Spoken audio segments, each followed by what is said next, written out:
afgelopen periode maakte ik kennis met vele boeren en tuinders door heel Limburg, van noord, midden tot zuid. En dat veranderde de kijk op de agrosector radicaal. Ik ben benieuwd welke veranderingen jullie in 2020 hebben ervaren. Ik ben echt benieuwd en ik daag je uit om wat verder te kijken dan alleen de coronacrisis. Want ja, het is tenslotte eigenlijk gewoon een feestavond. En ja, om het in de woorden van Leon Vaassen te zeggen, ja, het is gewoon eigenlijk het hoogtepunt van het verenigingsjaar. Ik heb de eer om jullie vanavond door het hele congres heen te loodsen. En we gaan op zoek naar het antwoord op de vraag, zijn wij op koers? Mijn naam is Petra Willems en welkom. Je kijkt naar het jaarcongres LLTB 2020. Ja, aan tafel is bij mij inmiddels geschoven Leon. Fijn dat jij hier vanavond in goede gezondheid ook hier in de studio mag zijn. Ja, geheel volgens traditie natuurlijk. Wat zouden we zonder jou als voorzitter van LLTB moeten? Ja, dat is natuurlijk een vraag aan mij. Ik denk dat er dan een andere was, hè? Maar dat zullen we zien. De vereniging is de vereniging, daar ben ik niet alleen. Dat zijn we met z'n allen, laat dat duidelijk zijn. Dat is zeker waar. Eerst even wat huishoudelijke feitjes op een rij. Wij hebben een chat en daar kunnen jullie je vragen naartoe sturen. Want zowel Leon en dadelijk ook de regiovoorzitters, ja, we gaan allerlei inhoudelijke zaken bespreken. Misschien hebben jullie wel vragen, die kunnen jullie via de chat toesturen. En mochten jullie nou problemen hebben, eventueel met techniek, we hopen het natuurlijk niet, maar dan hebben wij een hulplijn ingeschakeld. En dan kunnen jullie bellen naar 0622 176464. En misschien denk je, ja, als ik kan kijken, dan doet de techniek het toch. Ik weet dat er heel veel chatgroepen zijn. Hoor je nou bijvoorbeeld iemand anders die er moeite mee heeft, geef dan even dat nummer door. Het programma, we hebben daar een beeld bij. Wij gaan dus dadelijk door met Limburg Gezond TV. De Haas Hogeschool, Venlo komt aan bod en Rob de Wijk. En dan zit de avond er alweer op. Maar we gaan natuurlijk eerst, volgens traditie, kijken en luisteren naar het Limburgse volkslied. Geniet van deze mooie beelden.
Wat een prachtige beelden van een show in Limburg. Ja, ik kondigde hem zojuist al even aan, voorzitter LLTB, Leon Vaassen. Ja, Leon, jij startte deze traditie 6 jaar geleden. Ja. Waarom? Nou, ik denk dat goed, als we daar met z'n allen staan in die zaal en we staan er allemaal voor op en je ziet dan hoe die saamhorigheid is, hè, dat stralen wij denk ik als LLTB ook samen uit op zo'n moment, als vereniging. En ik denk dat dat een mooi gebaar is om dat te laten zien met z'n allen en dat geeft een bepaalde verbondenheid met zich. Een bijkomstigheid wat altijd heel leuk is als ik dan mijn collega's uit de rest van het land heb, die altijd stikjaloers zijn op dit moment wat wij dan samen hebben. Dat is echt gewoon een mooi moment. Ja, dat geloof ik zeker. Ja, dat is wel iets typisch Limburgs natuurlijk. Ja. Traditiegetrouw, elk jaar, derde donderdag in november, het LLTB-jaarcongres. Ja, dit is wel even anders natuurlijk. Online, een webinar. Wat vind je daarvan? Nou, ik denk dat het gezien de omstandigheden goed is dat we proberen toch die binding met onze leden te leggen vanavond. Hè, een interessant programma te hebben. Maar ik mis natuurlijk het handen schudden aan het begin van de dag. Hè, iedereen welkom te heten. En dat gevoel van samen zijn, hè, dat is toch echt, wat je zelf al zei, dus het hoogtepunt van het jaar. Voor het verenigingsjaar toch. Je ontmoet iedereen, ieder is blij, ieder komt op zijn zondag, zal ik maar zeggen, daar naartoe. En dat geeft gewoon een goed gevoel. Ja, dat missen we dit jaar. Ja, dat zeg je terecht, want wij zitten hier heel chic en ik denk dat menige kijkers lekker in zijn oude klofje misschien wel op de bank erbij zit. Maar goed, dat hoort er ook bij natuurlijk, het zeker weten. Even serieuze zaken, coronacrisis heeft onze sector natuurlijk ook geraakt. We willen natuurlijk niet naar het negatieve trekken, maar welke positieve boodschap zou je onze achterban sowieso al vanavond willen meegeven? Nou, er is altijd licht aan het einde van de tunnel, zou ik willen zeggen. En dat zie je nu ook. Hè. De inentingen zijn op komst, heb ik het idee. Hè. Je ziet, en wat je natuurlijk ook ziet in deze periode, is dat iedereen zich beseft hoe belangrijk voedsel is. Ja, en daar staan wij voor. Hè. Het gezonde voedsel komt vanavond nog een keer terug. Dat zie je hoe belangrijk dat is op dit moment waar je gezond moet zijn. En ja, dat is waar we voor zorgen. En ja, dat gaat ook altijd door. Er zijn natuurlijk sectoren binnen de agrarische sector die het heel moeilijk hebben. Hè. Maar in grote lijn, mensen blijven eten, gelukkig. Ja, gelukkig. En gezond eten, waardoor ze wellicht gezonder worden. Ja. Precies. Ik voel heel veel drive als jij praat, die passie, fantastisch om te horen. Mag ik dan ook eigenlijk concluderen dat de LLTB gewoon keihard doorgaat, ondanks de crisis en alle beperkingen die worden opgelegd? Ja, ook daar. Hè. Het werk is er altijd. We hebben nog een paar problemen op te lossen. Hè. Stikstof is er eentje van, waar we natuurlijk druk mee zijn. De POVI, het omgevingsplan in Limburg, waar we echt als vereniging, wat ook van het belang is, echt voor de leden in Limburg met name. Hè. Dat is onze omgevingsvisie die ontwikkeld wordt. Nou, en verder zijn we natuurlijk altijd met water in de weer. Hele belangrijke portefeuilles waar we gewoon van belang zijn. En dat gewoon altijd doorgaat. Overleggen met provincie, gemeentes. Ja, het werk gaat gewoon door. Dat stopt niet. Onverminderd dus. Onverminderd. Ik heb zelfs het idee dat we het meer hebben. Want we kunnen nu makkelijker vergaderen. We hebben geen reistijd meer. En ook bij LTO gaat het gewoon door. We hebben nu deze week een nieuwe voorzitter gepresenteerd. Ook dat werk gaat gewoon door. Dus nee, never a dull moment. Fantastisch om te horen. En zeker van de voorzitter. Aan de drive zal het in ieder geval niet liggen. Wij gaan het hebben over Limburg Gezond TV. Ja. En in oktober lanceerde de LLTB Limburg Gezond TV. Ja. Een campagne, in de woorden van Maurice de Graaf, ik kan het eigenlijk niet leuker zeggen. Hij zei letterlijk, we moeten kinderen leren dat melk niet uit een pak groeit. Ja. Goed, we hebben gezien de 4 filmpjes, 4 ondernemers, die hebben inkijk gegeven in hoe het op het erf eraan toe gaat.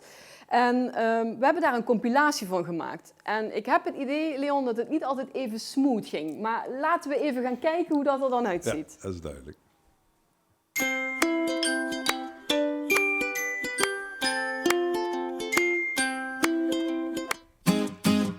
Hey! Ja, hier is het.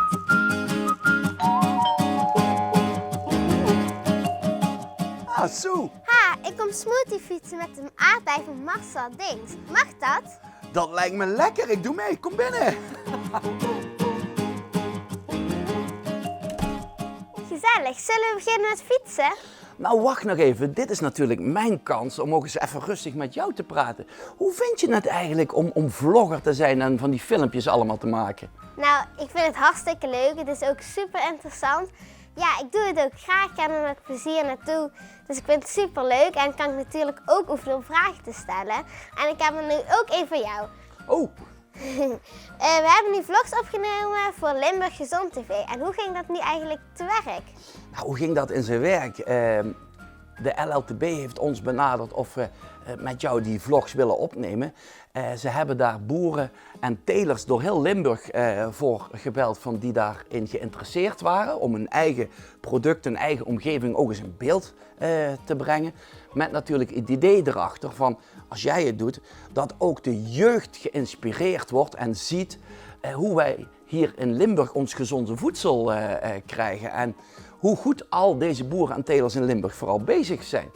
En we zijn op pad gegaan. Nou, je weet er alles van. We zijn op 4 plekken geweest en ja, we hebben alles heel mooi, denk ik, in beeld gebracht. Zo hebben we de eerste video opgenomen bij Katie Heijnen. Ik weet niet of je dat nog herinnert, maar wat heb je daar allemaal geleerd? Nou, ik heb natuurlijk veel over de koeien geleerd, over de vleeskoeien. Zijn veel dikker, veel meer vlees ook aan zich. En de melkkoeien. Ik heb de tractor gereden, ik heb veel over de koeien ook geleerd. Dat is heel leuk. Ja, en buiten de koeien hadden ze nog meer aandacht voor de omgeving. Ja, dat klopt. Er kwamen wel eens klassen van scholen, die kwamen daar dan kijken. En ze hadden heel veel landschap er nog omheen en dat was ook van hun. En dat deden ze dus ook beheren. Ja, boerderijeducatie, landschapsbeheer, super. Daarna zijn we natuurlijk ook bij Gert Kusters geweest, bij de varkens. Hoe vond jij dat, Maurice? Ja, ik vond het heel leuk. Voornamelijk, ik heb vroeger met Gert gevoetbald, dus ik vond het heel leuk om hem bezig te zien in zijn eigen bedrijf, de passie van Gert. En dan allemaal die biggetjes die net geboren waren. Oh, die waren zo lief, leuk en schattig. Ja, en we zijn daarna bij Marcel Dings geweest. Daar heb je een heleboel aardbeien mogen proeven. Maar wat heb je nog meer geleerd? Behalve dat aardbeien lekker en gezond zijn. Nou, dat de insecten die er waren heel belangrijk waren. Dat de aardbeien daardoor beschermd werden. En dat vond ik heel leuk. Ja, interessant. Nou, Maurice, ik heb ook een quizvraag voor jou. Kijk of jij goed hebt opgelet. Oké, zo. Wat is het verschil tussen Romanesco en bloemkool? Romanesco is torentjesbloemkool, toch? Ja, maar wat is nou het verschil? Help me eens. Nou, bloemkool krijgt geen zonlicht omdat de bladeren worden dichtgeklapt. Bij Romanesco is dat niet. En die blijft dus groen omdat die wel zonlicht krijgt. Juist, ik zal het nooit meer vergeten nu, ik beloof het je. Is goed. Jij bent op al die 4 bedrijven geweest, wat vond je nou het leukste? Nou, ik vond natuurlijk het leukste dat ik bij ze allemaal mee mocht helpen. Bij de koeien heb ik ze van de ene wijn naar de andere mogen doen. En ik heb tractor gereden, ik heb biggetjes mogen vasthouden. Ik heb ook geholpen om de aardbeien te plukken, de bloemkool te oogsten. Dat was echt super leuk en super leerzaam. Ja, dat heb ik dus allemaal gedaan. Maar wat heb jij al die tijd nou gedaan eigenlijk? Hoezo? Ik was jouw privéchauffeur, ik moest de belichting en het geluid ook nog in de gaten houden. Ik had het super druk. Oké. Ja, waarom zou het eigenlijk voor de boeren en de tuinders zo belangrijk zijn om te laten zien wat er gebeurt op hun bedrijf? Nou, zullen we dat aan Marcel van de aardbei gaan vragen? Dan kunnen wij ondertussen zijn aardbei gaan smoothie fietsen. Lijkt me een fantastisch, lekker en gezond idee. Hier komt Marcel.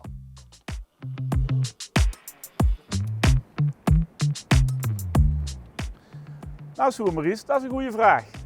Wij vinden het belangrijk als boeren en tuinders dat jullie weer weten waar het eten vandaan komt. Het lijkt allemaal zo vanzelfsprekend dat je het in de supermarkt in het schap vindt, maar dat is niet zo. Dus wij vinden als boeren en tuinders heel belangrijk dat we jullie kunnen laten zien hoe het groeit, hoe het bloeit en hoe het geoogst wordt.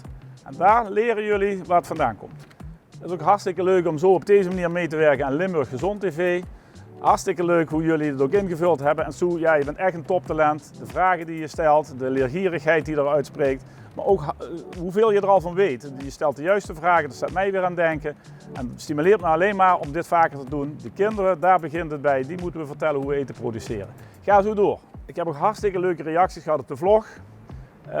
Dit stimuleert me alleen maar om dit vaker te doen. Jaarlijks heb ik minstens een keer of 5 dat er van lagere schoolkinderen tot de hassers die de eerste jaar die komen snuffelen, tot businessclubs hier komen kijken. En steeds meer collega's zie ik dit ook blijvend doen om te laten zien hoe we het voedsel produceren en hoe we dus het gezicht naar die samenleving hebben staan. Nou, Soer Maurice, geniet dadelijk van die overheerlijke, supergezonde smoothie van de allerbeste aardbeien die er in Limburg groeien. Smakelijk!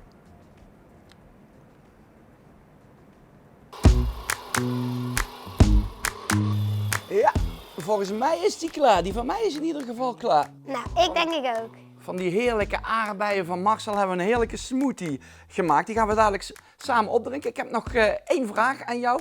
Wat vonden jouw familie en vriendinnetjes eigenlijk van het werk wat je gedaan hebt voor Limburg Gezond TV? Nou, op school zei ze er ook iets van. Dat vonden ze ook allemaal leuk. En thuis ben ik nog een keer met papa en Santi terug naar Heerlijk geweest. En heb ik ook nog iets verteld over de koeien daar. Ben je terug geweest naar Katie, zeg maar daar? Ja. Oh, wat gezellig. Maurice, wat vond jij nou eigenlijk het allerleukste van het opnemen van de vlogs? Nou, in de eerste plaats jouw professionaliteit en jouw enthousiasme. Ik ben er nog steeds van overtuigd dat je later in goede tijden, slechte tijden komt. Maar de passie van de boeren en de telers over hun fantastische, gezonde producten die ze maken, dat spreekt mij enorm aan. En ik ben blij dat we dat hebben kunnen laten zien. Ik hoop dat we dat nog veel meer kunnen laten zien. Ja. Maar daar zou ik eigenlijk met jou op willen proosten. Is goed. Voordat wij dus naar de funnies gaan kijken, wat ging er fout tijdens de opname of wat was er extreem leuk, gaan wij proosten. Gezondheid allemaal Gezondheid. op Limburg Gezond TV. Wauw, dat is pas lekker. Gaan jullie mee? Oh, daar gaat het. Oh. 1, 2, 3. Ja. Oh, dat was toch verkeerd. En zo te zien is het ook nog goed vochtig. Dat klopt. Nou.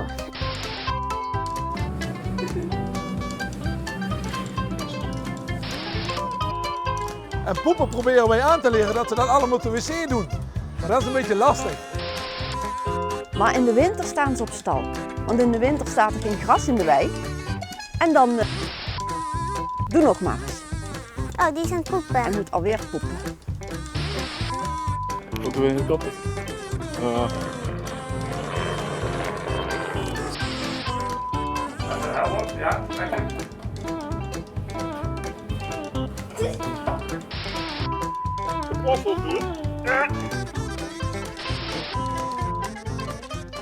Dit was mijn vlog vandaag.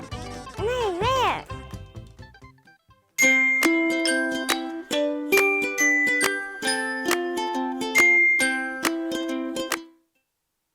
Ja, volgens mij hebben ze behoorlijk wat afgelachen daar op het erf, Leon. Fijn dat je nog hier bij mij aan tafel zit.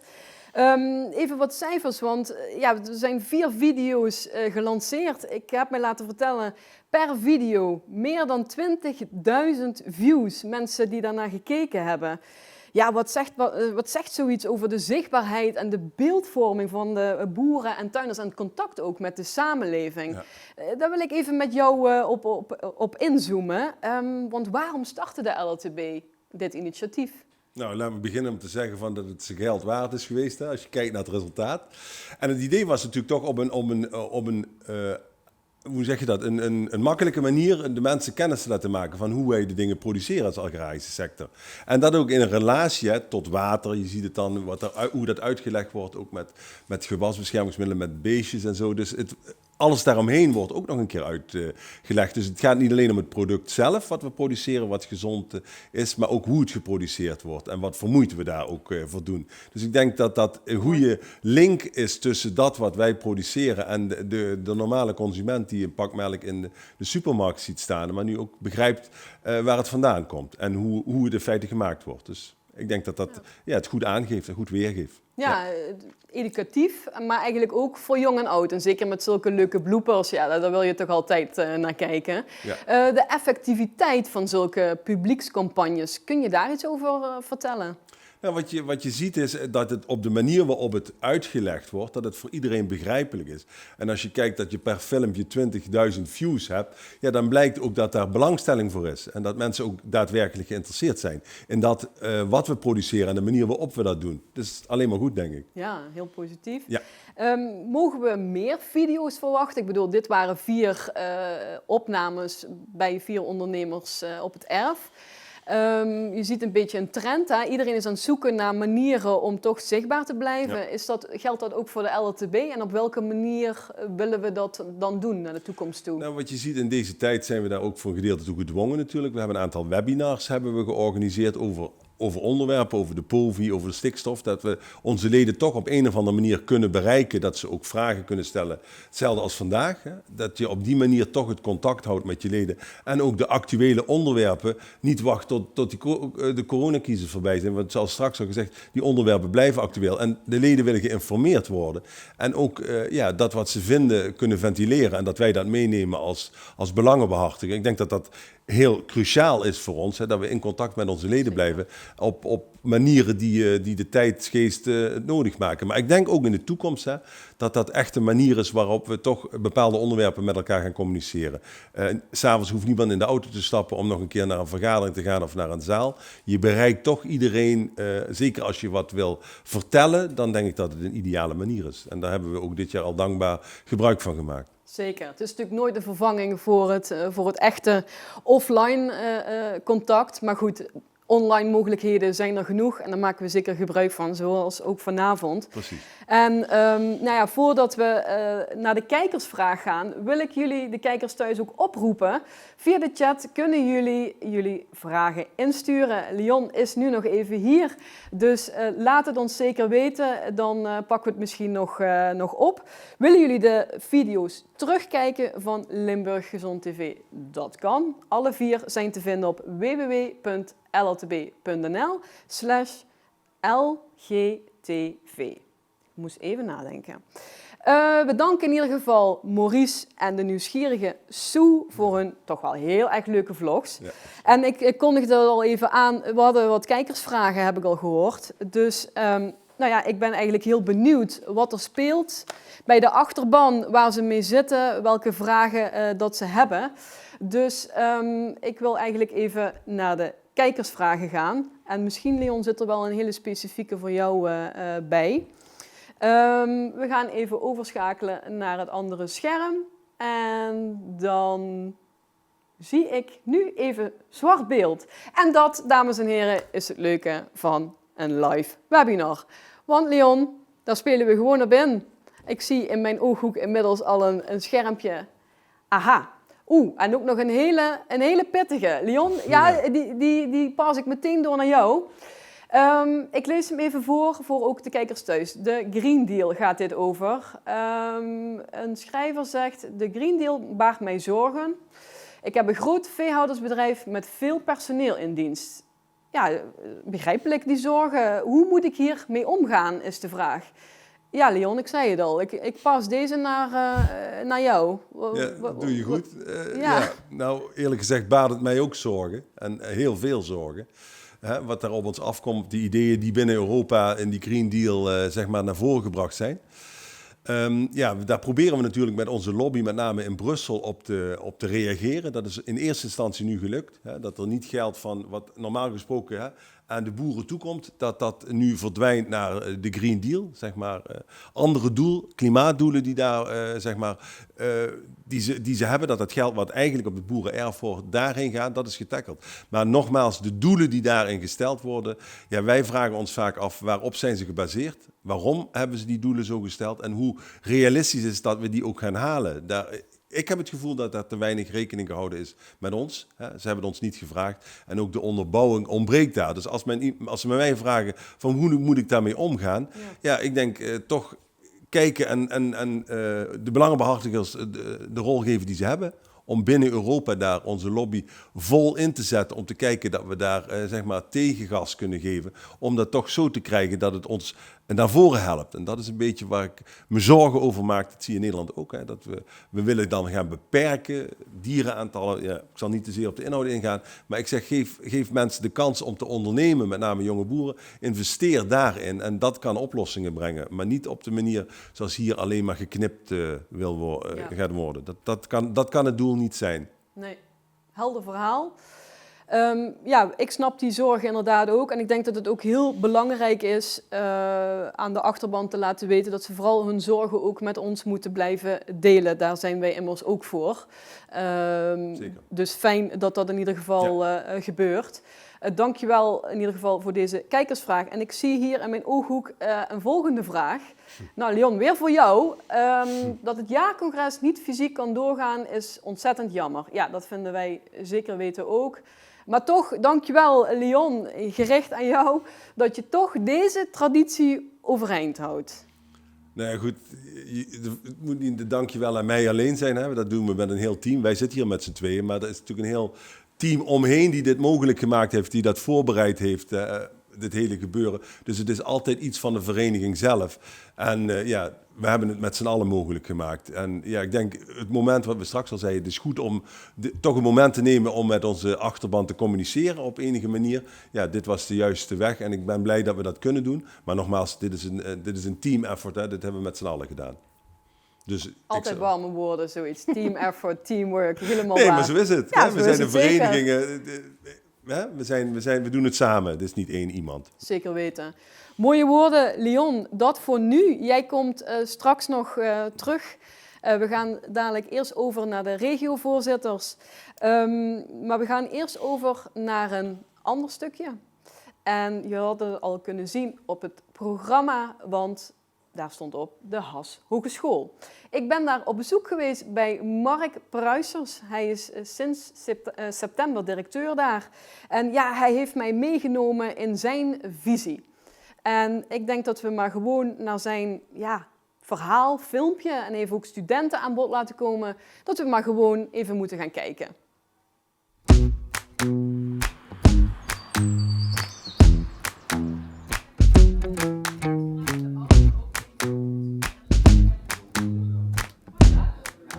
Mark, wat leuk dat ik hier op bezoek mag komen in de HAS in Venlo. Dank je wel daarvoor. Welkom. Ja, jij hebt een presentatie gemaakt. Daar gaan we zo meteen naar kijken. Daar heb je zelfs meerdere filmpjes ook in verwerkt.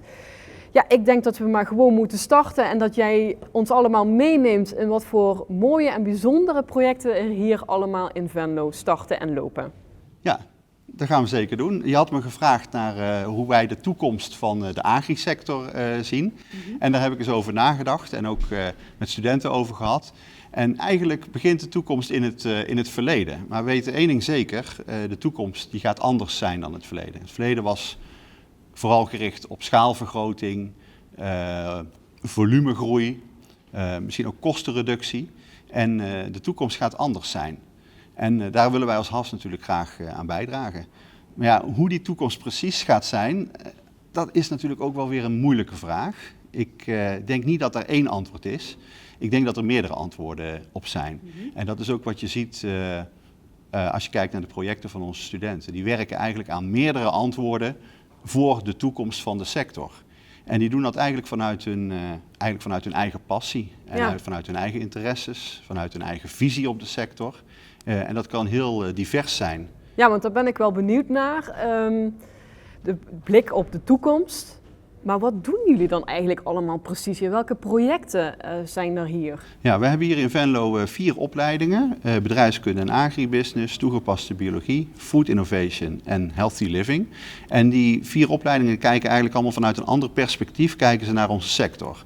Bedrijfskunde en agribusiness is vooral bezig met de bedrijfskundige kant van ondernemen, kansen creëren, kosten reduceren, opbrengsten maximaliseren. En een bioloog bijvoorbeeld, die kijkt veel meer naar een plantje of naar een dier. En hoe kunnen we vanuit dat dier de productiviteit vergroten of het diergedrag beïnvloeden, zodanig dat we beter vlees krijgen of meer melk of dat soort aspecten. Dus dat is een totaal andere insteek. Ja. Een food innovator bijvoorbeeld, die houdt zich bezig met nieuwe concepten, merken.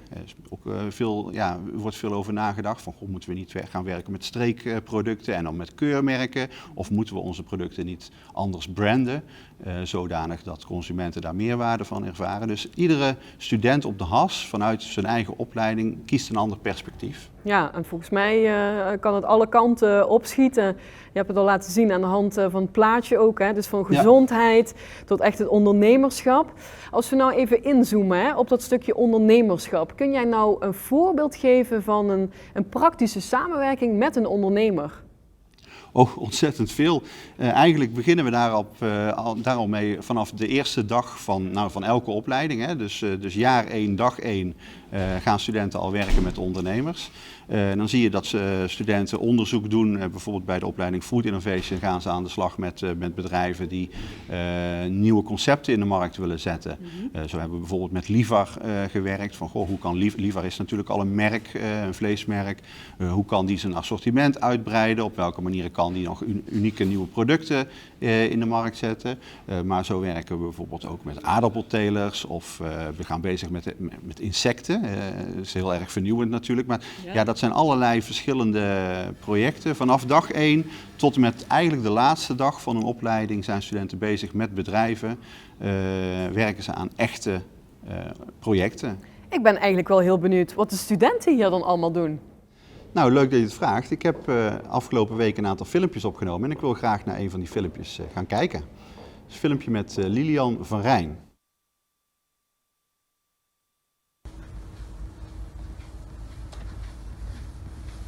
Mijn naam is Lilian van Rijn, werkzaam bij de Gensen Groep.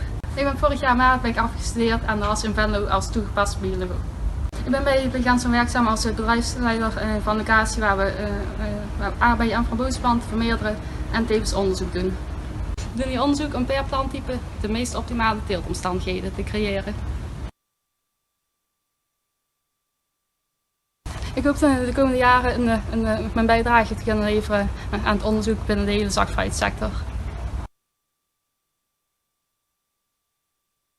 Ik heb als ingeleerd om vanuit de plant te denken, maar wel altijd rekening te houden met de mens die ermee werkt.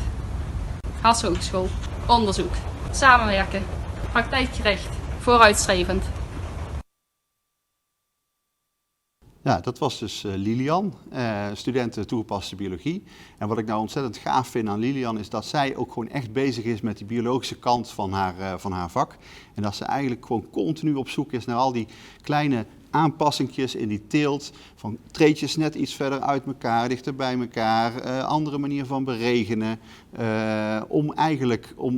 om betere opbrengsten te krijgen, betere kwaliteit van de plant. Ze is ook bezig met microscopisch onderzoek. Ze heeft me van alles laten zien in geuren en kleuren. Ze is echt bezig met hoe kan ik nou die teelt nog verder perfectioneren. Zij duikt eigenlijk in de diepte van de plant dus eigenlijk. Ja. Zij zegt op het einde van het filmpje ook praktijkgericht, maar ook onderzoek. Voor mij staat dat soms heel ver uit elkaar. Hoe brengt de HAS die er eigenlijk samen dan? Nou ja, dat onderzoek doen wij in de praktijk en met de praktijk. Wij werken continu samen met de praktijk, met de sector. Vanaf de eerste dag van een opleiding tot en met de laatste dag zijn studenten in direct contact met bedrijven uit de sector. Van agrarische producenten tot en met verwerkers tot en met de retail. Het gaat eigenlijk door de hele bedrijfskolom heen zijn studenten actief. Opties genoeg in ieder geval. Met echte projecten, echte problemen van echte ondernemers. Ja. Ondernemerschap, samenwerking valt dan samen. Ja. Kun je daar een heel praktisch voorbeeld van geven, van die samenwerking? Nou, een mooi voorbeeld wat ik ook heb voorbereid is het voorbeeld van Jan Linders. Daar werken we eigenlijk al een aantal jaren mee samen. Dat is eigenlijk gekomen vanuit de roep, vanuit de sector, vanuit agrarische bedrijven die zeggen van ja, wij vinden het zo lastig samenwerken met retailers, want we hebben het idee dat ze ons eigenlijk alleen maar gebruiken en ze pakken onze marges af en zo. Tegelijkertijd vinden we het ook wel heel spannend en zijn we heel erg nieuwsgierig naar wat het ons kan opleveren. Ja. Dus wij zijn het gesprek aangegaan met Jan Linders, ook omdat zij zich natuurlijk richten op onze regio en is gevraagd van, goh, kunnen we samenwerken? En nou, dat doen ze nou al een aantal jaren. Wij brengen daar studenten Food Innovation en studenten bedrijfskunde en agribusiness bij elkaar en laten ze dus samen met een agrarisch bedrijf nieuwe concepten ontwikkelen voor Jan Linders. Nou, en dat resulteert dus in concrete concepten die we dan ook weer heel leuk tot leven brengen in de vorm van een folder. Vol met producten, nieuwe producten uit de regio met meerwaarde voor de consument, voor die agrarische ondernemer en voor Jan Linders. Superleuk om te doen. Ja, dat kan ik me voorstellen. Vooral die combinatie van verschillende disciplines wat dan eigenlijk samenkomen. Ja. Hè? Maar met wel een hele duidelijke stip op de horizon, denk ik. Wat is die stip op de horizon eigenlijk? de stip op de horizon van het samenwerken is denk ik dat het besef dat samenwerken ontzettend belangrijk is naar de toekomst toe. Hè? Als je meerdere ondernemers bij elkaar zet aan tafel of verschillende partijen uit de keten, krijg je ook interessante kruisbestuiving en daar ontstaat vernieuwing en zo werk je ook aan de toekomst. Ja, precies. En dan hebben we het eigenlijk wel weer rond. Maar jij hebt nog iemand aan het woord gelaten die daar hele interessante inzichten over heeft. Erik. Ja. Erik, ja. Erik Rasing. Laten we kijken naar het filmpje van Erik. Ja.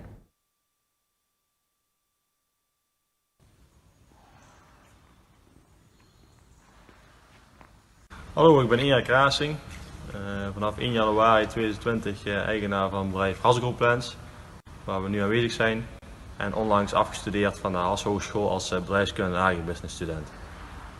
De exploitatie van het bedrijf bestaat uit het telen van stekken voor de aardbeienteelt en het opkweken van treeplanten in het najaar.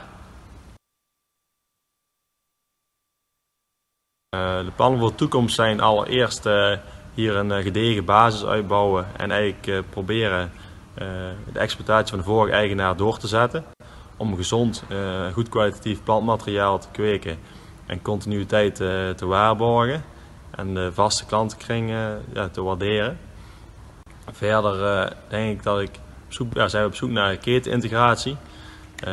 Ik denk hoe meer je van de bedrijfskolom in eigen beheer kunt doen, hoe beter je naar het eindproduct kunt werken. Dus je eindproduct kwalitatief hoger neer kunt zetten en kunt voldoen aan de verwachtingen van je klant. Op de HAS hebben we geleerd intensief samen te werken met medestudenten, partnerbedrijven, docenten en dergelijke. En dit komt in het bedrijfsleven zeker van pas. HAS Hogeschool, toekomst, praktijkgericht, innovativiteit, ondernemerschap. Mark, we zagen hier Erik. Wat typeert nou die jonge ondernemers tegenwoordig? Ja, ik denk dat Erik daar wel een mooi voorbeeld van is. Wat typisch is voor de jonge ondernemers is dat ze heel positief in hun ondernemerschap staan. Dat ze nog vol ambitie zitten. Hè? Ze zien overal kansen, ze zijn toekomstgericht. Erik praat ook over ketenintegratie. Hè? Hij heeft echt al ideeën over de toekomst. En hij ziet het rooskleurig in. En dat positivisme, dat enthousiasme en dat aanpakken, dat praktijkgerichte oplossingen zoeken. Ja, dat zie je gewoon terug, ook juist ook in onze studenten. Ja, mooi. Zij denken ook in verdienmodellen. Ja. Maar je hebt zelfs iemand meegenomen die het hier aan tafel wil komen toelichten. Ja, dat is Janske. Ja, dat is ook zo'n voorbeeld ervan. Samen met Erik, die we net zagen, heeft Janske ook het traject zelfstandig ondernemer gedaan. En dan zijn jonge studenten ook bezig, of jonge ondernemers eigenlijk bezig met een nieuwe onderneming opstarten, nieuwe verdienmodellen. En kansen zien voor de toekomst, problemen oplossen uit het verleden en kansen zien voor de toekomst. Misschien wil je er wat van over vertellen, Janske? Ik heb ook net als Erik mee mogen doen aan het zelfstandig afstudeertraject op de HAS. Dat is vorig jaar geweest. We hebben thuis een aardbeienbedrijf. En bij dat bedrijf merkten we dat het vraagstuk omtrent personeel steeds lastiger was om in te vullen. En hier wilde ik met mijn eigen onderneming op gaan inspelen. Middels dat zelfstandig afstudeertraject heb ik Stay at Cox mogen oprichten. Stay at Cox is een huisvesting voor arbeidsmigranten. En door middel van deze huisvesting willen wij de arbeidsmigrant gaan binden aan ons bedrijf.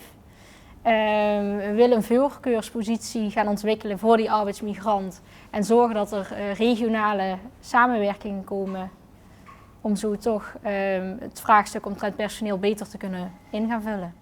Nou ja, in de sector speelt dit zeker heel actueel onderwerp. Wat raakte jou nou zo dat jij je hiervoor wilde inzetten? Wat mij daar vooral in raakt is juist het feit dat je merkt dat er heel veel publiciteit is rondom de arbeidsmigranten. En dat is vaak in negatieve zin. Dat heeft mij toch wel geraakt om een drijfveer erin te krijgen om juist iets te ontwikkelen en juist iets naar buiten proberen te brengen met een positief beeld voor die arbeidsmigrant. Ja. Omdat we ze toch heel hard nodig hebben hier in Nederland. Ja. Jong ondernemer hier aan tafel. Wat zou je nog willen meegeven aan onze boeren en tuinders? op dat stukje natuurlijk waar jij in gespecialiseerd bent. Wat ik mee zou willen geven is dat het heel belangrijk is om iets vanuit het oogpunt van een arbeidsmigrant in te zien. Om goed te kijken naar waar de behoeftes liggen en om daarop in te spelen. En dan niet alleen het in praktische zin bekijken, maar ook hoe je het daadwerkelijk wil gaan doen. Ja. Ja. Hartstikke mooi, dankjewel voor jouw toelichting. Mark, dan wil ik nog heel graag even terug naar jou. We gaan dit interview afsluiten, maar misschien heb jij nog wel een oproep aan onze achterban. En als je die wilt toelichten, mag je je zelfs richten in de camera. Jazeker.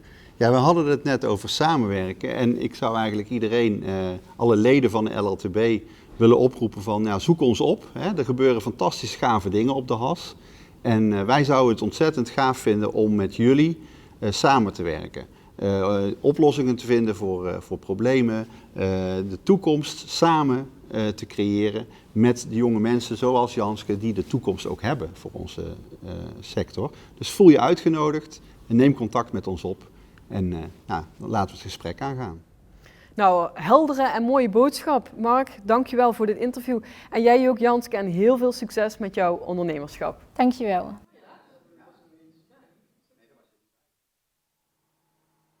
Ja, heldere boodschap van Mark Pruisers, directeur van HAS Hogeschool in Venlo.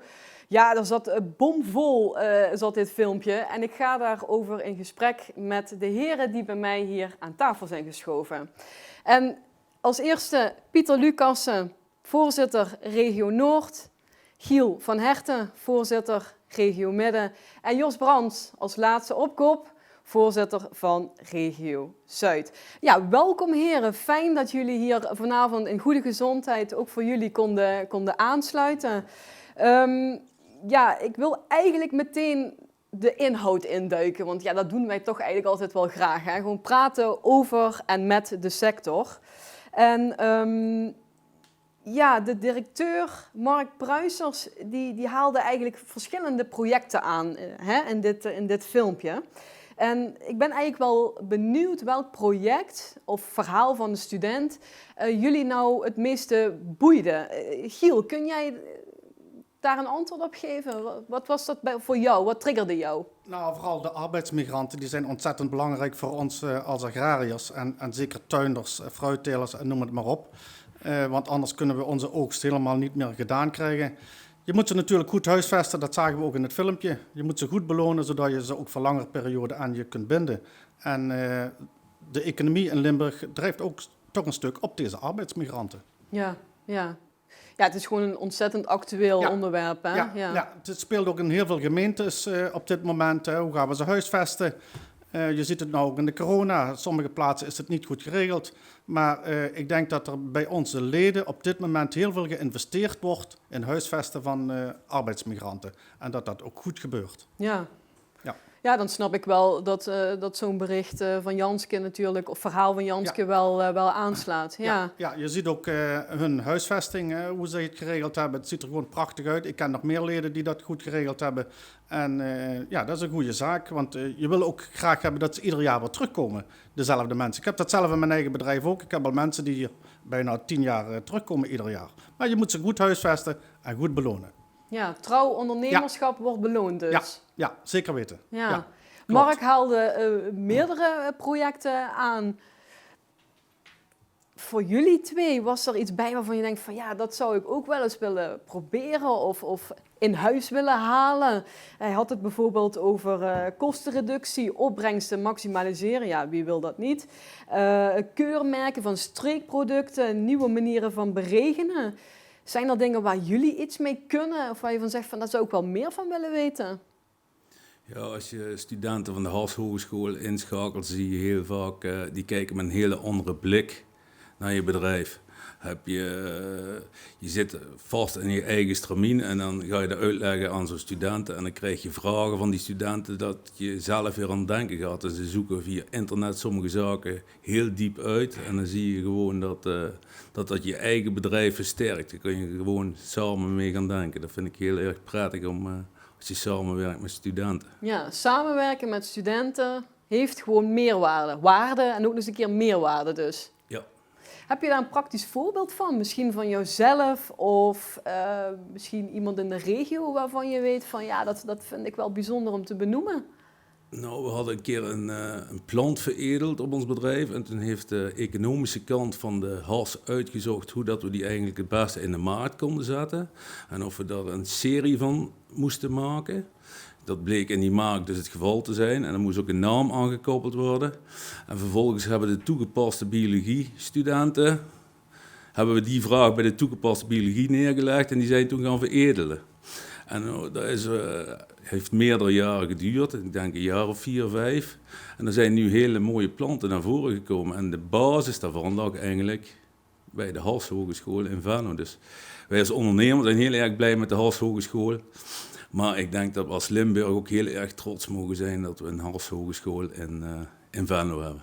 En daar moeten we dus ook gebruik van maken. En we zagen al, Mark deed ook echt die oproep inderdaad. Jos, jij hebt mij in een voorgesprek iets toevertrouwd over jouw zoon en dat hij heel graag verder wil in het bedrijf. Nu zagen wij natuurlijk ook jonge ondernemers in dit filmpje van de Hars Hogeschool.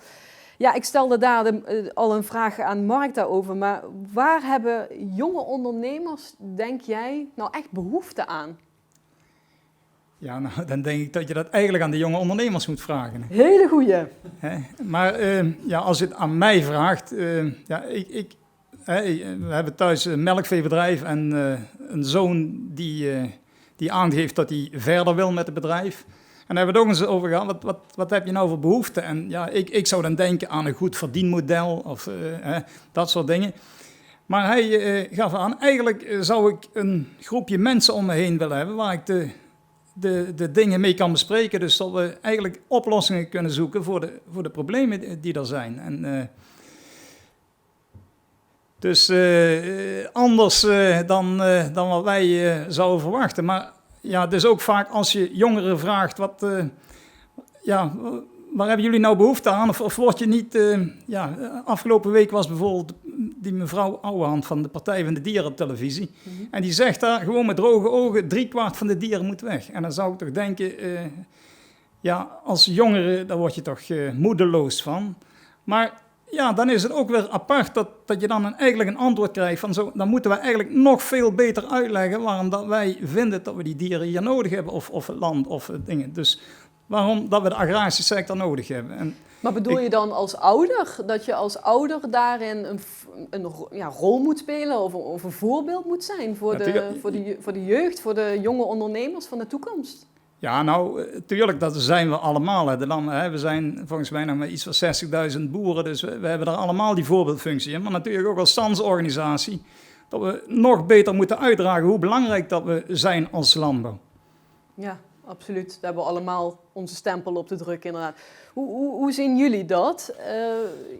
Nou, ik heb ook een zoon die mee zit in de maatschap. Ja. En wat je wel merkt is van de waardering die op dit moment eigenlijk onvoldoende is vanuit de hele samenleving. Jos haalt het ook al aan, de politiek die wat eigenlijk steeds maar reageert. En eigenlijk vaak op een manier die niet echt voor de boeren zijn. En dat merk je ook wel aan mijn zoon ook wel van dat zou ook wel anders kunnen, want uiteindelijk maken wij wel voedsel. En dat is, wat Leon Vaassen straks ook zei, wel het belangrijkste punt op dit moment in de hele coronatijd. Dus dat moeten we wel goed blijven waarderen. En die waardering die is soms wel eens ver te zoeken. Dat merk je ook aan de jongere generatie. Ik maak me wel eens zorgen van hoeveel jongere generatie gaat daar nog het bedrijf overnemen. Ik denk dat dat wel een groot probleem gaat worden. En wat zouden wij daar dan aan kunnen doen? Ik bedoel, de politiek, die koerst, die doet ook haar eigen dingen natuurlijk. Maar wij hebben ook onze eigen verantwoordelijkheid of voorbeeld te nemen daarin. Wat zouden wij nou kunnen doen daarin, zodat we mede de toekomst bepalen? Je zag net ook in het filmpje die samenwerking met die supermarkten. Nou, ik denk dat dat wel een hele goede zaak is. En je zou in Limburg dat nog veel beter kunnen doen, denk ik. Door producten die wij in Limburg telen echt aan de plaatselijke supermarkten te kunnen leveren. En zodat je ook een meerprijs kunt krijgen voor je product. En dat is op dit moment wel een beetje te weinig. De prijs bepaalt natuurlijk ook van, wil een zoon of dochter wel het bedrijf overnemen. Ja. Want het verdienmodel is op dit moment gewoon eigenlijk te gering op veel agrarische bedrijven. Verdienmodellen, dat is een woordje wat ik in ieder geval de afgelopen periode heel vaak heb gehoord. Pieter, ik haal er jou nog even bij, want jij was heel enthousiast over die samenwerking met de studenten. Mark deed ook echt een hele directe oproep eigenlijk aan de ondernemers. Wat zou jij nou andersom kunnen aanbieden, denk je, aan studenten? Of welke boodschap kunnen we daarover mee uitzenden? En dan denk ik ook in algemenere termen de agrosector. Soms is er toch een soort van... Ja, het is lastig nu, maar het biedt ook heel veel perspectief, toch? Ja, ik denk dat, zoals Giel ook aangaf, meer op die samenwerking met die retail moeten. De knop moet een beetje om. We zijn altijd bezig met productie, maar we moeten denk ik iets meer gaan denken vanuit het schap. Vanuit het schap naar de producent gaan denken. En dan gaan we produceren wat die consument wil. En dan krijg je waardering en dan komt dat verdienmodel. Ja, zeker. We gaan daar dadelijk ook nog verder over spreken. Wij danken in ieder geval Mark Pruisers dat we bij hem op bezoek mochten komen. En natuurlijk ook de studenten die onderdeel waren van die opnames. Dank je wel daarvoor. En we gaan alweer door naar het volgende gedeelte.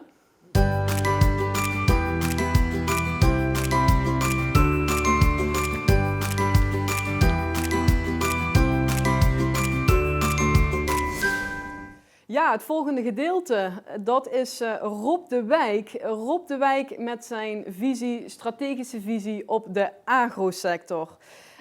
Rob de Wijk is hoogleraar en directeur van het Den Haag Centrum Strategische Studies.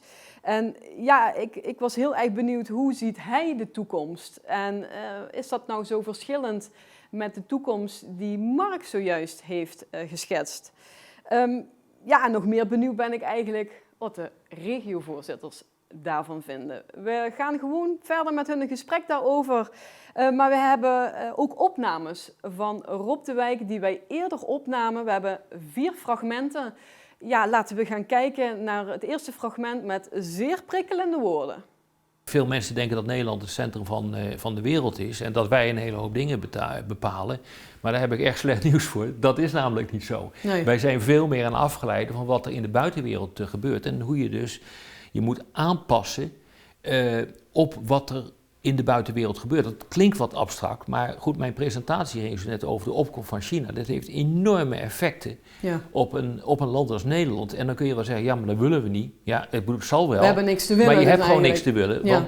want dat gaat gewoon echt boven jouw niveau uit. Daar heb je als Nederland gewoon geen invloed op. Dus wij moeten de oogkleppen afzetten verder kijken dan alleen Nederland. En degene die dat het slimste doet. Ik eindig ook vaak een presentatie wel met een foto van Darwin.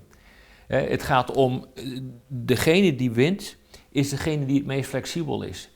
Zich het meeste kan aanpassen aan die nieuwe tijd. En dat betekent gewoon dat je heel goed door moet hebben wat die nieuwe tijd is en waar dan je kansen liggen. Doe je dat niet, dan ga je alleen maar kijken dan word je protectionistisch. En dat zie je natuurlijk heel sterk op dit ogenblik. Overal in de wereld zie je dat protectionisme opkomen. Ja. Daarvan weten we dat dat alleen maar verliezers kent. Ja, Rob die verwijst naar de presentatie. Die kunnen jullie aanstaande maandag 23 november via de website van LLTB volgen. Jullie krijgen daar nog een attentiemail over. Maar we gaan nu eerst over naar de inhoud. Pieter, ik richt mijn woord even naar jou. Ik haal even de quote aan van wat Rob hier zei. Hij zegt letterlijk, degene die wint is degene die het meest flexibel is.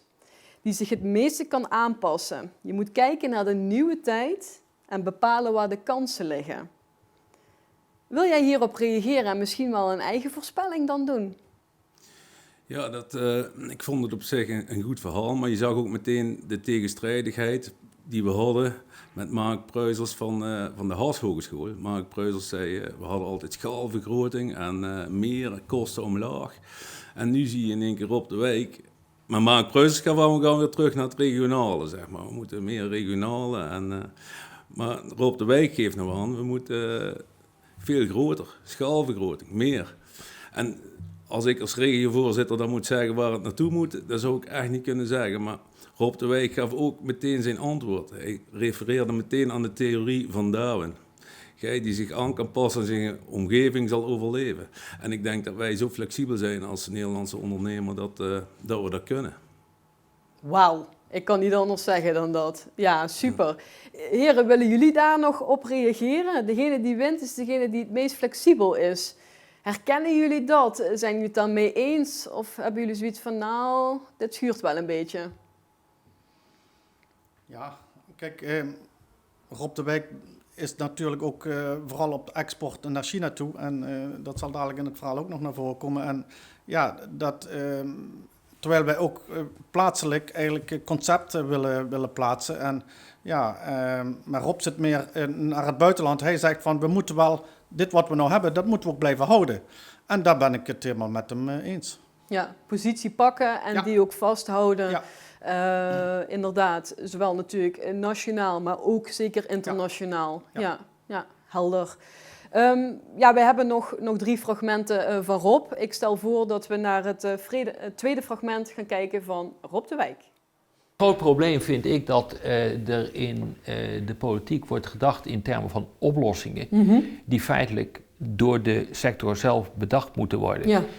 Je kunt zeggen van ik wil, nou ik noem maar wat, 10 of 20, 30, 50% halvering hebben van de stikstofuitstoot, maar laat dat in belangrijke mate aan de sector zelf, hoe je dat doet. Ik bedoel, je gaat ook niet aan een autofabrikant precies vertellen wat voor een, ik noem maar wat, carburateur, die dingen bestaan niet meer tegenwoordig, in een auto moet zitten om ervoor te zorgen dat hij minder uitstoot. Je gaat niet de technologie voorschrijven. Ja. En dat wordt nu, we hebben die discussie natuurlijk gehad over veevoer, dat vond ik een buitengewoon rare discussie, want daarmee gaat de politiek voorschrijven hoe je tot een vermindering van de uitstoot moet komen. Dat je tot een vermindering van de uitstoot komt, alles tot je dienst, prima. Dat kan ik me voorstellen. Ja. Maar als je precies gaat voorschrijven hoe dat moet, dat doodt de innovatie totaal. Dat doodt de innovatie totaal. Nou, ik vind dat nogal wat. Oplossingen moet je aan de sector zelf overlaten, zo stelt Rob. En de politiek schrijft te veel voor. Jos, ik weet bijna zeker dat jij hier wel een reactie op hebt. Herken je dit en heb je daar een praktisch voorbeeld bij? Ja, nou, ik kan me daar heel goed in vinden in die woorden van Rob de Wijk. Kijk, het landbouwbeleid dat wordt grotendeels in Brussel bepaald. Maar vervolgens krijgen we hier allemaal te maken met regeltjes erbij. Dus in feite, een simpel voorbeeld, in Brussel wordt bepaald dat in het grondwater mag nog 50 milligram nitraat per liter zitten. Daar kunnen we enigszins mee sturen door minder te bemesten of dat soort dingen. Maar vervolgens krijgen we nog allerhande regeltjes dat we een bepaalde hoeveelheid mest mogen gebruiken bij bepaalde grondsoort. En als ik het op ons bedrijf zie, dan moeten wij in feite mest afvoeren, van onze koeien afvoeren. En vervolgens mogen we wel weer kunstmest aanvoeren. Terwijl we halen makkelijk die nitraatnorm.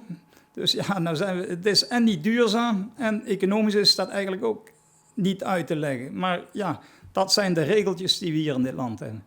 Voel je dan dat je in een soort spagaatpositie zit en herken je dat ook bij de achterban in de regio Zuid?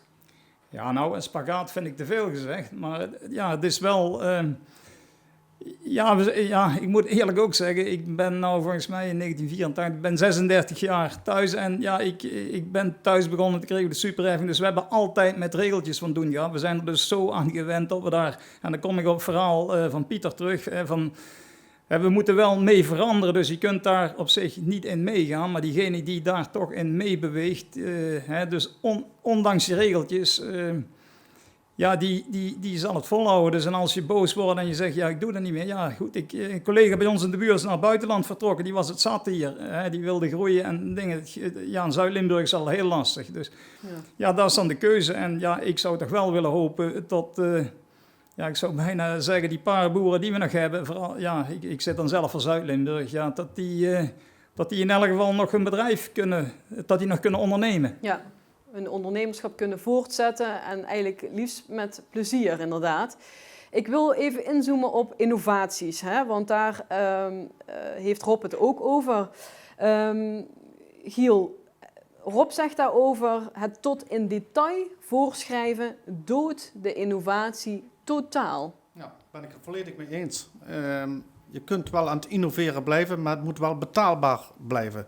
En dat is op dit moment in de agrarische sector wel een probleem. Kijk, innoveren is op zich prima. Maar de wetgeving, de overheid moet er wel een eerlijk spel in blijven spelen. En het kan niet zo zijn dat je vandaag wat innoveert en dat het over een jaar weer afgelopen is. Dat je weer andere regeltjes hebt. In mijn eigen bedrijf, in de varkenshouderij, hebben we bijvoorbeeld een luchtwasser. Ja, dat ding kost veel geld. Het heeft niks met het resultaat van de varkens op zich te maken, maar wel met het milieu heeft het te maken. Maar je moet wel de kans krijgen om dat geld van die luchtwasser terug te verdienen. Het kan niet zo zijn dat ze dan over 2 of 3 jaar zeggen van, nou moet je weer wat anders bedenken. En dat bedoelt Rob de Wijk ook. Van je moet wel die boeren kunnen laten innoveren, maar laat het wel dat het ook betaalbaar blijft. En dat ze het ook in de toekomst kunnen door blijven draaien met hun bedrijf. Ja, dat het zich loont dus eigenlijk. Dat het zich loont, die innovatie. Innovatie is prima, maar het moet wel lonen. Het moet wel betaalbaar blijven. Ja, moet zich terugverdienen. Ja, en dat is natuurlijk wel bij veel agrarische bedrijven een probleem, waardoor ze ook afhaken op dit moment. Wat Jos ook zegt, van ja, mensen zijn het beu of het is niet meer te betalen, waardoor we met steeds minder agrariërs zitten. Ja, want je zal ook, denk ik, je moet mee innoveren. Ja. Anders blijf je natuurlijk op een gegeven moment achter. Dus je komt eigenlijk in een fuik terecht. Moet ik dat zo dan eigenlijk zien? Ja, kijk, als je niet meer innoveert, dan is het afgelopen met je bedrijf. Dan hou je dat nog wel een paar jaar vol. Maar de wetgeving gaat je dan voorbij. En je zult dus moeten blijven innoveren, maar geef ons als agrariërs wel de kans om het blijven vol te houden. Dat we dat ook terug kunnen verdienen. Ja, precies. Rob die heeft daar ook nog wel het een en ander over te zeggen over verdienvermogen. Ik stel voor dat we gaan kijken naar het volgende fragment van Rob de Wijk. De Europese Unie bepaalt, maar het werkt natuurlijk wel zo dat de Europese Unie alleen dat bepaalt wat de Europese landen, de Europese regeringen willen. Het is niet zo dat dat een automatisme is. De Europese Raad in zeer belangrijke mate kan ook mede bepalen. Het is dus niet zo en beoordeelt ook wat de Europese Commissie, die de uitvoering doet, voorstelt. Ik bedoel, het moet wel door de Raad heen. Ja. Dus dat hele proces van besluitvorming en beleidsontwikkeling binnen de Europese Commissie, daar hebben de landen wel degelijk een hele groot effect op. Maar en dan dus moet je Nederland wel ook? Ja, en zeker op dit gebied Nederland. Omdat Nederland gewoon een van de allerbelangrijkste landbouwnaties in de wereld is. Maar wij pakken blijkbaar als Nederland dan niet goed genoeg onze rol. Althans, zo voelen wij dat wellicht. Hoe kunnen wij dat doen? En als we die rol hebben, hoe behouden we die dan? En hoe versterken we die? Wat mij echt opvalt en wat mij ook mateloos eigenlijk irriteert aan Nederland, is dat feitelijk dat strategische denken weg is. Ja. Er is ook niet echt een discussie, zelfs niet nu met die coronacrisis, waarbij toch onze economie met vele procenten achteruit is gegaan, over het verdienvermogen van Nederland. En dat je dus heel voorzichtig om moet gaan met je verdienvermogen. Dus ik kan me voorstellen hoor, al die discussies over aardbeving in Groningen, dat daar wat moet gaan gebeuren. Maar het gemak waarmee dus, laten we zeggen, dan ook meteen wordt gezegd, dan moeten we ook allemaal van het gas af. Terwijl alle omliggende landen juist aan het gas gaan, om ervoor te zorgen dat je de energietransitie in goede banen leidt. Het gemak waarmee wordt gezegd, je moet de veestapel halveren, terwijl, wat is het, 6-7% van je nationaal inkomen is gewoon landbouw. Ja, weet je, dan ga je wel heel makkelijk om met het verdienvermogen van je land. Ik heb dat eens een keer. Maar wat moeten we daarmee? Die politici die roepen maar allemaal dingen. Wij raken gefrustreerd. Wat kunnen wij? Hoe kunnen wij nou positie pakken? Ik vind dat jullie veel meer, en dat is een zaak die veel meer sectoren zullen moeten gaan doen. Dat is niet alleen maar land- en tuinbouw.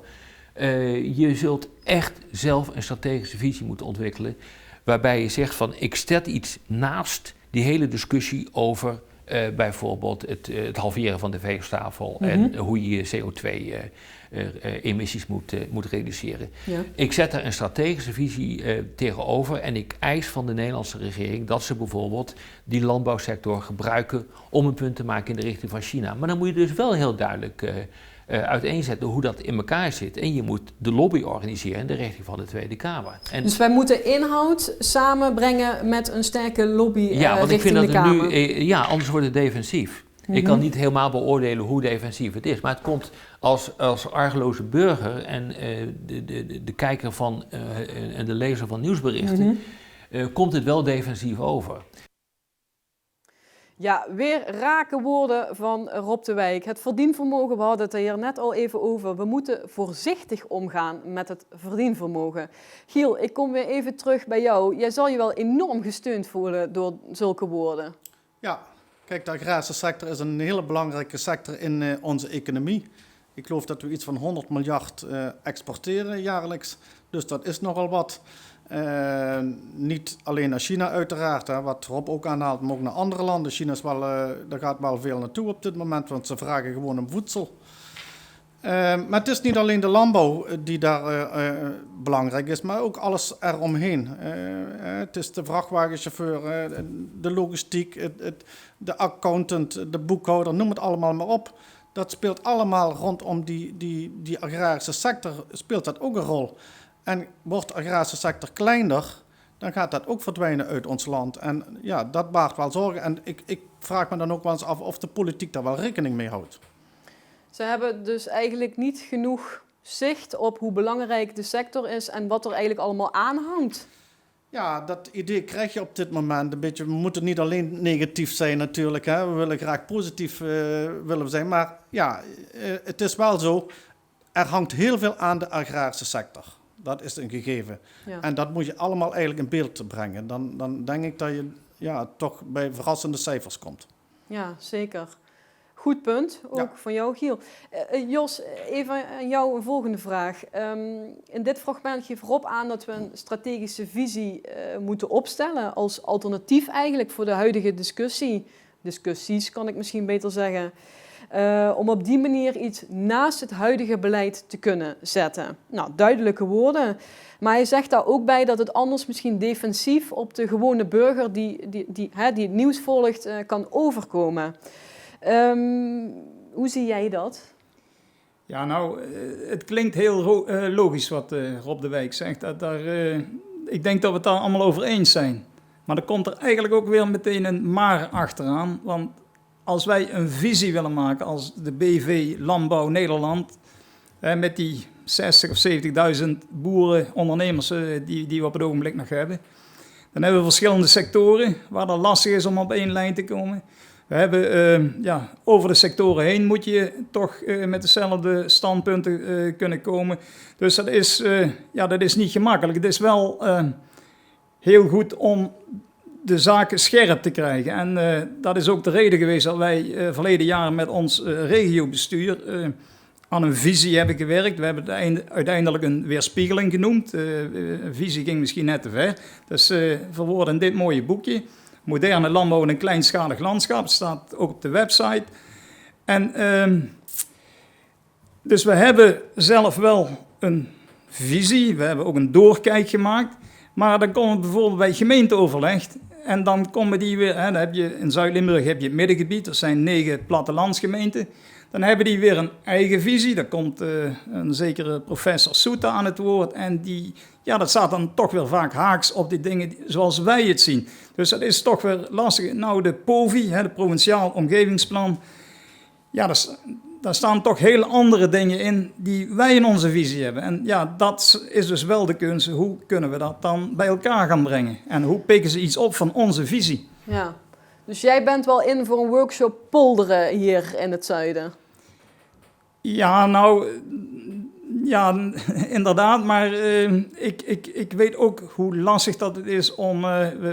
toevallig afgelopen jaar eigenlijk een voortzetting op ons boekje, op de weerspiegeling, om een visie van... we vinden het heel belangrijk dat we de melkveehouderij kunnen behouden in Zuid-Limburg.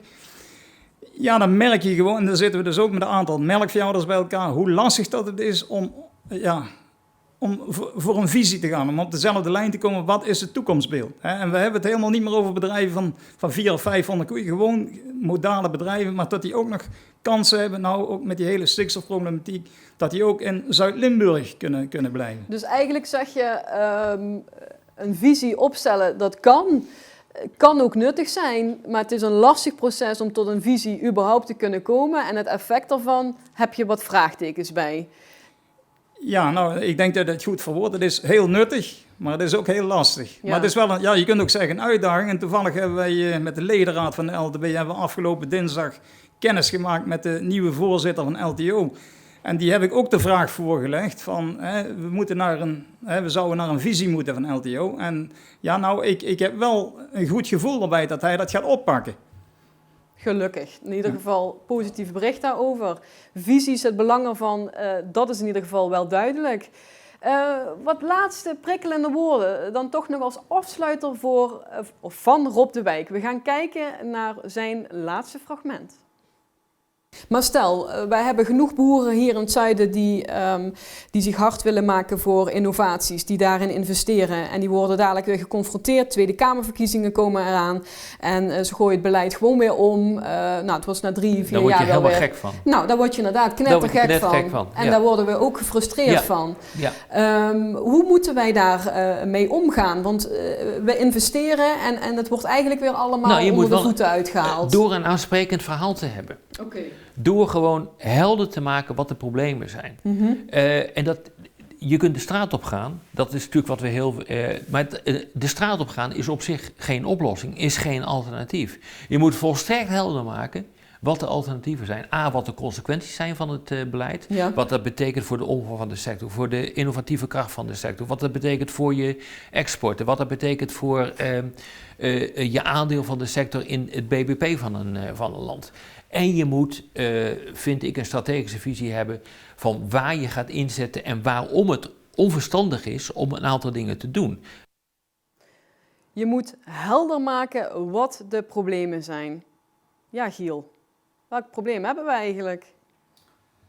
Ja, we hebben natuurlijk de politiek die niet altijd, de emotiepolitiek zullen we het maar noemen. Ik moet wel zeggen dat wij het hier in Limburg, LLTB, met de gemeentes, maar ook met de provincie, dat we het goed geregeld hebben, dat we goede samenwerking hebben. We hebben als 3 regiovoorzitters allemaal regelmatig contact met de gemeentes en dat gaat prima. Landelijk maak ik me daar meer zorgen om. Als je deze week ook weer hoort, de dierenpartij die gewoon 75% van de dieren weg wil in dit land. En dan met cijfers komt, dan denk ik van, ja, waar zijn die mensen eigenlijk nog mee bezig? Ik krijg bijna het gevoel dat we een beetje in teneur gaan eindigen. Dat gaan we natuurlijk op deze feestavond helemaal niet doen. Nee. Dus laat ik de vraag even omdraaien. Welke oplossingen hebben wij? Welke successen hebben wij geboekt? Pieter, durf jij daar iets over los te laten? Welke mooie dingen zetten wij hier neer in deze regio? Bedoel ik eigenlijk de provincie mee, maar misschien ook wel regionaal. Provincie en regionaal, ik denk nationaal ook. Nationaal, ik denk dat we gewoon mogen zeggen dat we toch wel de koploper in de wereld zijn. En ik denk voetballers en de transfermarkt, daar zie je eigenlijk dat heel veel Nederlanders over de wereld heen gaan omdat ze zo goed zijn in voetballen. Ik denk als agrariërs, en er was een transfermarkt voor agrariërs, dat iedereen zat te azen op ons Nederlandse agrariërs. Die willen ze allemaal heel graag hebben, het is gewoon de koploper in de wereld. Het is niet normaal wat wij kunnen produceren op dit kleine stukje grond, met die kleine voetdruk die we achterlaten. Dat kunnen ze ergens anders, elders in de wereld kunnen ze dat niet. Dus ik denk dat we heel erg trots moeten zijn, dat moeten we ook uitdragen. Kijk, dat geeft energie. Jos, heb je daar misschien nog wat leuks aan toe te voegen? Waar ben jij trots op als jij over de sector praat? Wat wil je dan graag meegeven, misschien wel aan een volgende generatie? Ja, nou, ik ben er heel trots op. We doen het heel efficiënt, we doen het heel goed. We hebben hele mooie bedrijven. Het zijn vaak ook nog familiebedrijven. En als ik zie, dan wordt er ook wel geluisterd naar de maatschappelijke wens. Zelf als melkveehouder weet ik tot het aantal koeien wat niet meer in de wei kwam, dat gestaag afnam. En dat heeft de sector opgepakt, samen met de zuivel. En je ziet het aantal bedrijven waar de koeien de wei in gaan. Niet dat die koeien het nou beter in de wei hebben, maar omdat onze consumenten en onze omgeving dat graag wil, geven we daar ook gehoor aan. Een ander voorbeeld is dat de koeien gemiddeld ouder worden. Ja, eigenlijk het voordeel ervan is dat ze ook wel wat meer melk geven. Ja, vervolgens moet je dat weer gaan uitleggen. Dus elk voordeel heeft ook wel zijn nadeel, of omgedraaid. Maar Nou, er zijn wel legio veel voorbeelden. En ik denk dat we er met z'n allen, en zeker in Limburg, heel trots op de sector mogen zijn. En dat is net wat de wijk in zijn verhaal aangeeft, dat de politiek dat niet doorziet. En ja, nou, dan kan de wijk dat wel heel mooi zo zeggen, maar het is wel een gegeven dat de politiek opschuift. We moeten maar afwachten wat er over een half jaar bij de verkiezingen uit de bus komt en wat dan het werkelijke landschap is. Dus dat is ook zo. Er liggen nog uitdagingen genoeg wat dat betreft. Uiteraard. En dat houden we dus ook gaande en testen ons ook op ondernemerschap en innovatief bezig zijn. Wij danken in ieder geval Rob de Wijk voor zijn inzichten, zijn visie, zijn strategische visie op de agrosector. En hij had wel een hele mooie boodschap die vandaag nog niet aan bod is gekomen, maar die kunnen jullie aanstaande maandag 23 november via de website lrtw.nl bekijken. Dus ik zou zeggen, ga dat zeker doen. En hij doet ook een belofte. Ik zou gaan kijken. Wij gaan door naar het volgende onderdeel. Dat zijn de kijkersvragen. En even kijken, want ik zag net al even op mijn scherm. Ja, dat is het leuke aan een live webinar, dat jullie dus jullie vragen kunnen insturen. En Mark Pruisers, die had ook meegekeken, directeur van de Haas Hogeschool. En die maakte de opmerking dat het niet per se nodig is terug te gaan naar het regionale, maar dat het wel een kans is. En Pieter, dat is denk ik een reactie op wat jij aangaf. Hè? Dus je gaf aan, dat is een tegenstelling tussen wat Rob de Wijk aangeeft. Hè? Ga internationaal. En Mark had het inderdaad over ook de regionale producten. Dus vandaar denk ik dat Mark... dankjewel trouwens Mark voor jouw reactie. Wil jij dat nog even toelichten hoe jij dat ziet? Of hoe jij dat ziet? Ja, dat klopt inderdaad. Mark gaf aan, we gaan even terug in het verleden. En dan had hij een hele mooie wegwijzer staan. En dat is de toekomst. En een van die wegwijzers was naar het regionale.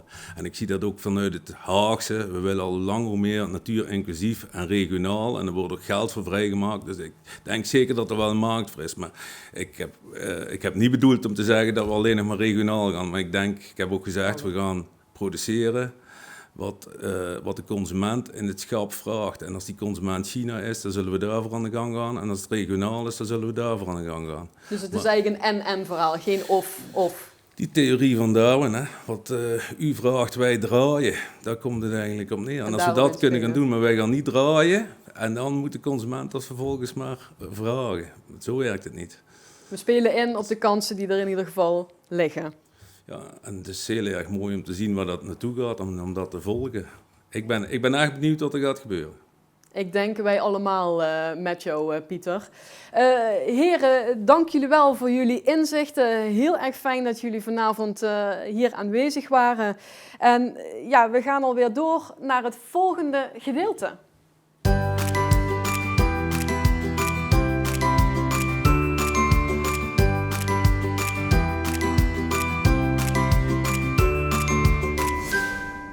Ja, ik vroeg aan mijn collega's, zijn wij eigenlijk op koers? Ik was eigenlijk wel benieuwd hoe mijn collega's dat zien. Ja, en zij kwamen met een antwoord, maar dan in beeld en geluid. Dus ja, we gaan maar gewoon kijken naar het filmpje dat zij maakten.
Ja, inmiddels ook weer Leon Vaassen, voorzitter van de LLTB, bij mij aangeschoven. Leon, fijn dat je er weer bent.